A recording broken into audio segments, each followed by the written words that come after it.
Hey guys, switching up the angle a little bit today for the sheer fact that when I'm in front of my bookshelf, which is right over there, I'm sitting on the ground and I don't feel like sitting on the ground today. So we're trying it out over here. Let's see if it works. But today I'm getting back to book content, which I know is a wildly marvelous idea, right? The book that I want to talk about today is one that I have been waiting for since it was first announced, and that is Cassandra Clare and Wesley Chu's The Red Scrolls of Magic. If you don't know, I am a huge fan of Cassandra Clare. I have every single book that she has ever published, and this is near and dear to my heart because this is the story of Alec and Magnus. None of those other pesky people getting in the way. Okay, don't get me wrong, I love me some Jason Clary, and I love Isabel, and I love... Never mind, I'm not gonna go there. But I really love Alec and Magnus, and when this series was announced, which is a whole series that focuses on the story of Alec and Magnus, I was so thrilled. This is book 1 of The Eldest Curses, and I hope that there are many more. However, I also do have some serious thoughts, so let's get into it. If you don't know, the world of Cassandra Clare's Shadowhunters is vast. It is wide. There are many different series.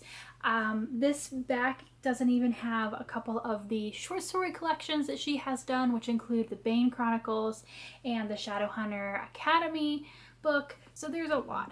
And the reason that this is important is because this book is not set at the end of any of these series. It is not set after, and this is set in the middle of a couple of the original books in the series, kind of near the end, but it's about Alec and Magnus's first vacation together when they're still in the new and weird stage of their relationship where they've declared their love to the world, but they don't really know, how serious it is, and things are complicated. Quickly, if you don't know the story about Alec and Magnus, Alec is a shadow hunter, which means that he is human and entrusted to save the world from all of its demons, and Magnus is an immortal warlock whose father is a demon, so he's half demon. And normally in the world of Shadowhunters, there is no, warlock and Shadowhunter anything. There is no Shadowhunter in any member of the Downworlders, which includes vampires, fairies,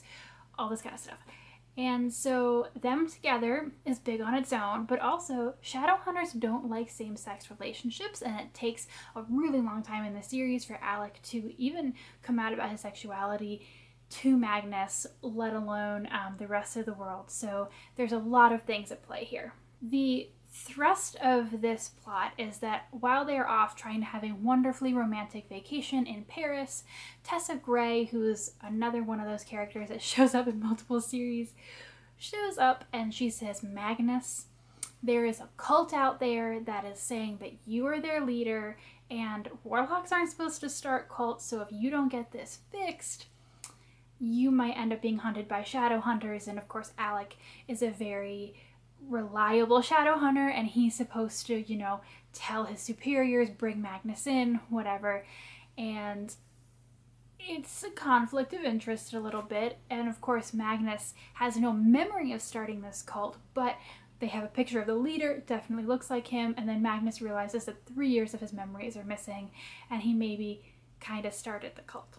The story is told back and forth between Magnus and Alec's point of views, which is really, really helpful, seeing how both of them misinterpret situations, especially Alec because he's so naive, but it also shows how much Magnus doesn't really know about the inner workings of Alec's mind.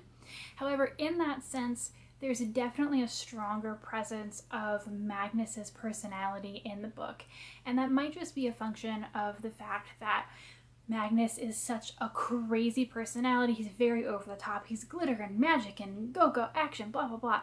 And Alec is very stoic. He has a sly sense of humor, but he's much, much of a quieter personality. But even in some of Alec's chapters, I feel like the overall tone of the book, which is often very sarcastic and funny, comes through a little bit where it maybe shouldn't, or that's just me.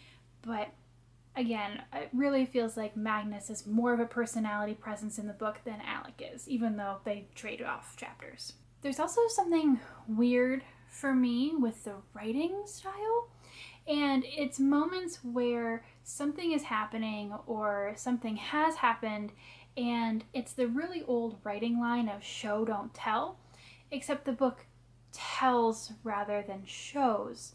And it's really bizarre, and I'm not sure if it's a function of Wesley Chu's writing, because I've never really seen Cassandra Clare do this before.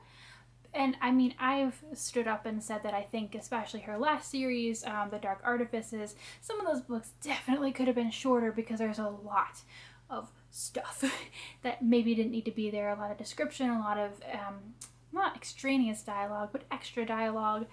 And in this book, things sometimes are really short, really fast, very snappy. And in most places, it definitely fits Magnus and Alec for various reasons. But sometimes I'm just like, what do you mean that just happened? Show me what's happening. Show me what just happened. I don't understand. And it really isn't prevalent, but it definitely happens a couple of times. And I don't know if it's just me, but I rarely ever am the kind of person that says, I want more description. Like, I want plot, I want action, I want go, go, go. So I'm noticing it. So a little bit weird. That being said, though, even when I was noticing these issues with the book,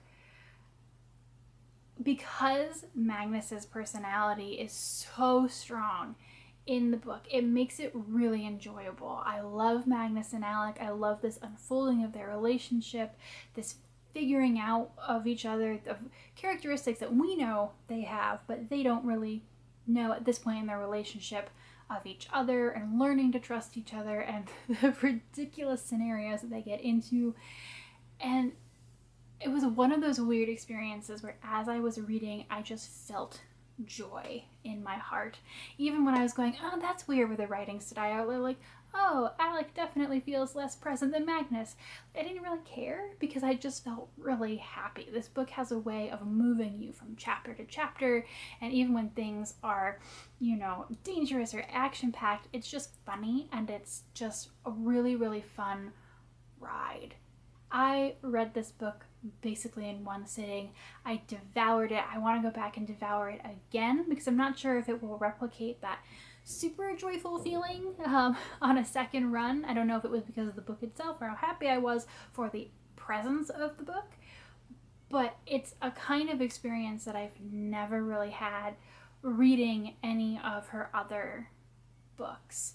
And again, I think that's partially because it's in the past. We know things that will happen later in their relationship.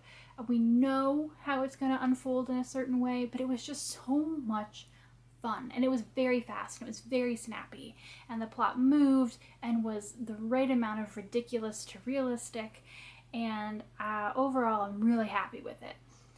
It was definitely more of a fluff piece. I'm interested to see where this series will go as it kind of meets up with the rest of the series or happens behind the scenes of the rest of the series. I'm not exactly sure how it's planned to go, but this felt like a really solidly happy first book, even if it doesn't really add anything to the larger Shadowhunters storyline. So if you haven't yet read it and you need some joy in your life, I strongly recommend it. I think I'm going to sit around 4 stars with this one just because, you know, it didn't super move me, except for that it was fun. It was so fun and a little bit of mind candy, and that was what I needed at the moment. Didn't really need to super engage my brain for it.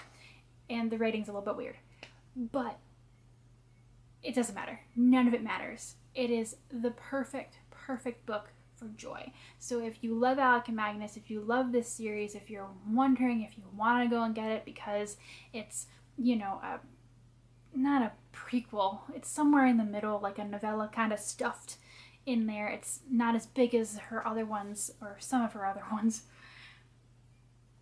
I digress. Get it from a library, get it from a bookstore, whatever it is that you need to do, because it will warm your heart in all the right ways.